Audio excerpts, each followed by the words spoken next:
everybody, it's Ashley again, and I am out here at Kettleson Hogsback in the rain. It's like Bree and I say, there's no such thing as bad weather. You can get outside even when it's raining. And I am here today to talk about this wonderful place that we have as part of our Glacial Landmark Tour. So here at Kettleson Hogsback, it actually gets its name Hogsback from this ridge that I am standing on. And this ridge is a feature that we have thanks to glaciers coming through the area 10,000 years ago and carving out this landscape. And it is called an esker. So this ridge that we're on is called an esker. And how an esker is formed is, I want you to imagine that we have a glacier, and then in that glacier over time you have streams that kind of tunnel their way through that glacier, and these streams will flow at like the bottom of the glacier and maybe in between the glacier in areas, and these streams are going to bring in some sediment.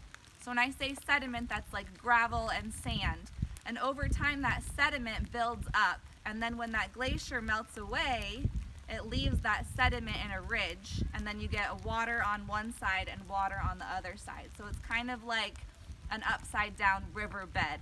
And so the way that this one was formed, if we look over here, we can see that water was left behind from the glacier in the form of Marble Lake. And then on the other side, we have West Hottest Lake. So this esker right here is just narrowly dividing the two separate lakes. And another thing that's really cool is that this is like it's about a 40-foot drop off on both sides. So it's kind of like when you walk along this esker, it's kind of like you're walking on an enlarged balance beam. That's like how I like to describe it. So, you don't have to watch your balance too hard because it's very large, but it's kind of just a narrow path, a narrow ridge that separates these two bodies of water. So that is an esker, and that is how an esker was formed. And then a little bit about Kettleson Hogsback. It's one of my favorite places to visit. It's a little over 2,000 acres. It's a wildlife area. There's many different types of habitat. So we have oak forest.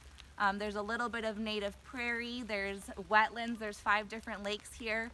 And all that different habitat provides a really good place for birds and animals and plants to live. So for any of those birders watching this video, you can find about 270 birds, different species of birds in the Kettleson Hogsback wildlife area.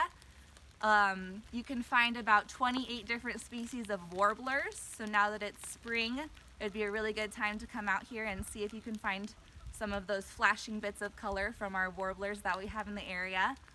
But yeah, it's a really cool area. It's one of my favorites to go to, and I would definitely recommend coming to check it out sometime. So maybe we can walk a little bit along this esker just to kind of get a little bit of a feel for it.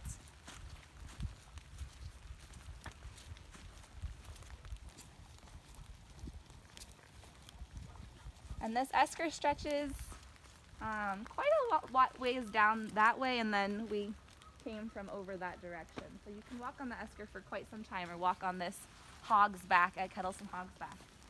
So I would definitely encourage anyone that hasn't been out here before to come check it out, or if you have been out here, remember, no such thing as bad weather, so it's fun to come out in the summer, in the spring, in the winter for snowshoeing or cross-country skiing, and check it out during all times of the year. So I hope you enjoyed this video, and thanks for checking it out.